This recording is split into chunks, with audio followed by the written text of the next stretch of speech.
Lauren, thank you for taking the time to meet with me and talk about your story. Sure, absolutely. And thank you for having me. Just to give you a little brief background and insight into kind of what led up to this. I came from a good home, but a home that had some issues internally in it.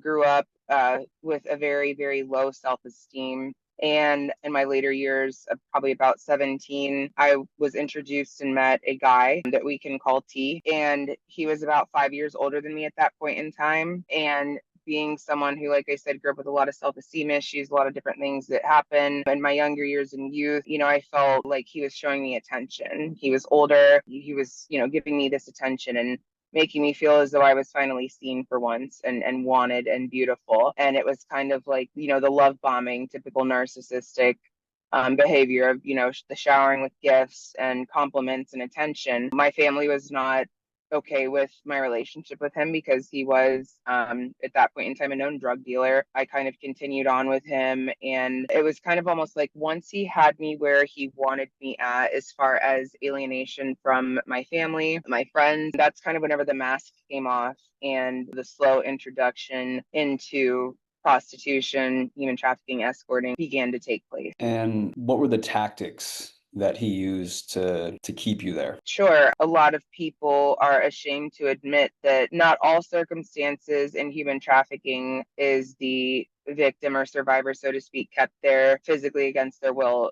Many times it's a psychological thing, which in my particular case it was. Just making comments to me like, sure, go ahead and like try to run back home now. Who's ever going to want you, whenever you're a prostitute? You'll be broke. Nobody, what, credentials do you have to ever go work at a real job? Basically, a severe level of, verbal and psychological abuse to the extent to where at that point in my life, as weak minded and vulnerable as I was, it was enough to make me feel like that was the best that I could do, and enough to make me feel very ashamed about my actions and what I had done. And like, I couldn't go back home to my family. I couldn't face them. I couldn't face my friends and the people that knew the real me before this happened to me. And so I continued to stay out of desperation. And I think also, the money was very enticing, having vehicles, things like that, which now in hindsight, looking back, it's like, what's the value of that over your human life? But Mhm. again, as a young teenage girl, someone who was very emotionally damaged and whatnot, at that point in time, I felt trapped, like I had to stay. And what were the events that led to you escaping that life? So basically, I was arrested in a prostitution sting. It was probably the best thing that could have happened to me, as humiliating and embarrassing as it was at the time. That kind of opened up a huge investigation into the whole operation that he had going on, what he was doing with us, the girls, and young women alike that were involved, some males as well. And from there, basically, it was a matter of there being, open legal cases pending. That was kind of my breaking point, where I'd hit rock bottom. Like, wow, I'm really, this is it for me. And I really just had to face the music with my family and come clean with them about, what all I'd been doing, what had happened. And that right there was such a humbling and humiliating experience for me, and scary at that, to where I just realized that I really had gone severely astray. It was time for me to get myself together and try to, figure a way how to get myself out of the mess that I somewhat created for myself. And what were the different challenges that you faced in growing out of that phase season of your life? And what were the different ways that you found support? I think that the biggest challenge that I probably faced was myself. And I think that it's something that is very difficult for many people to admit. But, whether you're somebody that is suffering from psychological mental health issues, substance abuse issues, co occurring disorders, someone who is coming out of, human trafficking, different, sex industries and whatnot, exotic dancing, you do, to some extent, with the exception of some circumstances that are extreme, the first step is taking accountability for your actions and the role that you played in that. And that's a really hard pill to swallow, that I think is probably why most people like kind of continue to live in denial or sweep it under the rug, so to speak, or minimize things, is because it's really hard to step up and admit that, you did have a decision and take a part in, making self-destructive decisions for yourself in your life. But I was able to do that. I was initially mandated to go for mental health counseling and whatnot to kind of sort through, what had happened there.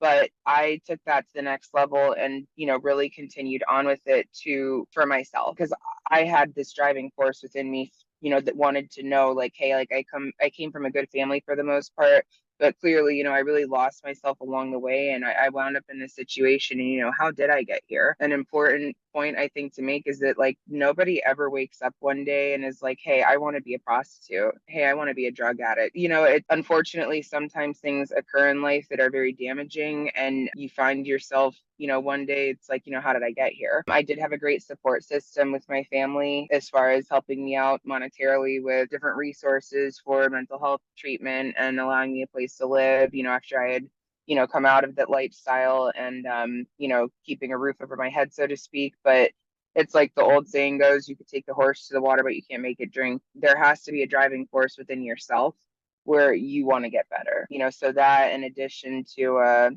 during this time period, while I was still completing probation and different things associated with the prostitution arrest and whatnot, that I had my daughter. And that was a huge driving force for me as well. Like, wow, I am now a mother, and I have a child, and a female at that, a daughter, with my history and my past, and everything. Like, like I want to make a really great example for her, as a mother, and something to be proud of. What would be your message to someone that is caught in that prison? I would just say that overall, no matter how hard it gets, there is always a light at the end of the tunnel, as cliche as that sounds. I think that anybody that hears this message who has ever experienced anything along some of these topics that we're touching on would agree that whenever it gets dark, it's really dark, really, really dark. Sometimes you just feel like throwing your cards in and just giving up on life, yourself, everything around you. You don't want it to be real. So you kind of sink down and seep into this depression and poor me syndrome and whatnot. And I think that everybody is allowed to work through their emotions and feel what they feel. But I do think that, you have to, I always say, be like a cat. No matter how high they throw you in the air, you always come down and land on your feet, and you keep going. You have to find something that drives you in life, whether it's proving a point for yourself or to others, or maybe have a child, you want to live for your kid. Whatever it is, it doesn't matter, just as long as you have something, and you have to hold on to that, with the death grip, so to speak, and never let it go. Even now, 14, 15 years later, after coming out of all of this, and it never goes away. I never forget what happened, where I came from. And that's important, for a lot of different reasons, because it's very easy to sometimes forget or sweep things under the rug and kind of sink back into old habits and whatnot. So in order to come out of it, you have to have the driving force within yourself, but you also have to be sure that you pretty much, cut off any ties that you have to that old lifestyle, and that you're ready to move forward, to the next chapter. And sometimes that means leaving people behind, but it's for the best. I like that. Last question I got for you is what changes do you think need to happen in our society and our government in order for this problem to stop growing and start shrinking? It starts with us 100% being more aware.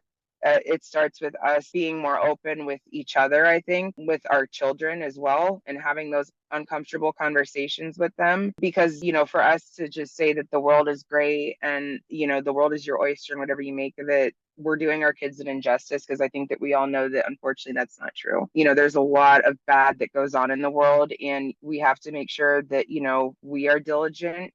We have to raise our children to be educated and diligent, so that, they are not victimized. It's that maybe whenever they are presented with a situation like this, they know what to look for, so they can help as well. That's where I think that it really starts. We have to really do better as a community to start, speaking about these things more, and get a better realistic perspective on it. I just think it happens so much and so often, and it's swept under the rug. It's not spoken about enough. So we as the people need to do better to get the word out there, and spread the message that human traffickers are not pulling up in white vans and kidnapping our kids or our youth. They're typically adults who are older that our children confide in, and who, are a trusted source for them, and who are masters at grooming and manipulation. They know what to look for in kids that are struggling with self-esteem issues and other stuff. and they have a way of, conditioning them into doing this stuff, and then before you know it, you're there. And that's the biggest thing that I think that needs to be a more widespread global message. Absolutely. Well, I really appreciate you taking the time, Lauren. And yeah, I look forward to seeing just how this all pans out with this trip and growing the network of people that want to support, to Absolutely. have you as my friend, first and foremost. Of And course. just that you would share your story and be as open as you are. You walk around with a certain presence about you, Lauren. Like you beam joy and light. And I really think that comes from the core of like self-reflection and self-responsibility that you've taken for your life and your choices. And you're a beautiful, beautiful woman, Lauren. I really appreciate you. Thank you. I really appreciate you.